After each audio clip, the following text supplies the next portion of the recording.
from Washington, Charles Krauthammer. So where am I going wrong here, Charles? In the main, you got it right, but I'll correct you on a few details.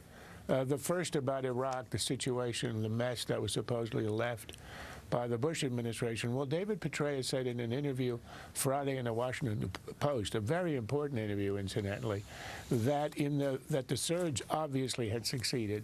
And when it ended in 2008 and 2009, there were 3 years of stability as they were able to hold on to their gains. So what happened at the end of 2011? Barack Obama decided to liquidate our presence, and as a result, internally the country fell apart, and as a result, the Iranians, the nature abhors a vacuum, so does politics. The Iranians have come in. When you heard the CIA director early in your talking points mention the fact that ISIS is being slowed or stopped or stymied in Iraq, well, that is not by us. That is by Iran. Iranian troops, Iranian commanders, Iraqi Shiite militias, which are under the control of the Iranian commanders. Qasem Soleimani, who is the head of the Revolutionary Guards. And as the foreign minister of Saudi Arabia said, Iraq is being handed over into the hands of Iran. That's the Obama policy. He does have a policy. Right. Iraq will be a sphere of influence for Iran. But you would have to think that either the President of the United States doesn't understand what's happening in the Middle East, or he doesn't care. There can't be any middle ground. He just doesn't understand it, or he doesn't care that the place is going up in flames. What do you think it is?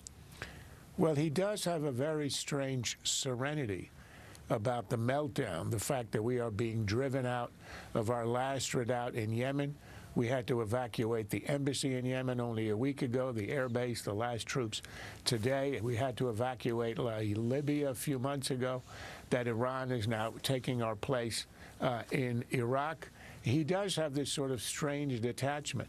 But I think he thinks, this is against reality and against what everybody in the region is thinking, that he is a strategic genius and that the Iran nuclear deal is not just intended, as you were implying, as a distraction from the failure in the war on terror, but it is a solution to our losing the war on terror.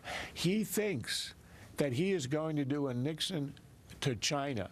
He is going to be the man to develop the entente, the understanding, the condominium with Iran to run the Arab Middle East. We will join with them. We're going to recognize their presence, their dominance in Iraq, in Syria, in Lebanon, and now in Yemen, and that will be the reward for having cut a deal with us on nuclear weapons. But that's impossible, because if that were ever to become true, we would alienate all of the Sunni nations, like Saudi Arabia, but that's exactly the Emirates, what he's doing. all of the nations that are Egypt, that are allied now with the United States.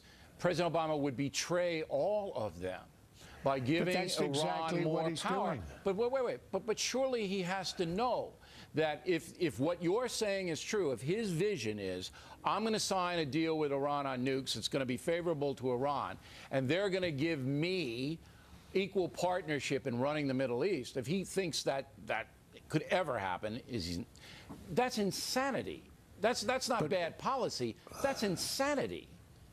Well, you talk to anyone from Saudi Arabia, from the Emirates, from Egypt, of course the Israelis, anybody in the region, and they're the ones who are saying what I'm saying, that they are being betrayed. So crazy. It's so crazy if that were to be true. I mean, I'm sitting here going, I can't believe that a president of the United States would think that kind of change of balance of power in the Middle East wouldn't result in maybe World War III. But this is exactly what he's doing in the region. This is exactly why the Gulf Arabs have their hair standing on end and on fire. They are being betrayed. They know it. They're looking for allies. And ironically, they're now in a de facto alliance, Egypt, the Gulf states, the Jordanians, with Israel, because all of them are looking at the White House. They're looking at the strategic genius in the White House, who incidentally said a few months ago, I don't need a Georgia Kennan. He's going to be the great strategist. And like you, they are aghast at what he's doing, thinking that somehow he's going to pacify the Middle East as a partner of Iran. But that's what we are seeing in front of our eyes. Well, if that's true, that is just absolutely off the chart. I mean, look, we're speculating here. Charles and I are speculating here. But there is unbelievable turmoil right now in the Middle East in almost every single country. And that's a fact. Last word. The last word is that Obama said late last year in an interview with NPR that he wants to see Iran, if it accepts a nuclear deal, it can be a successful regional power. If you're a Saudi and you hear that, what do? You certainly don't sleep at night. You get your own nuclear weapon, which is exactly what they will do. And that's what we're going to get as a result of that. Right. Look, I don't disagree that it's a terrible policy and it makes no sense from our point of view, but that doesn't mean it's not happening. All right. Charles Krauthammer, everybody. Next on the Rundown, the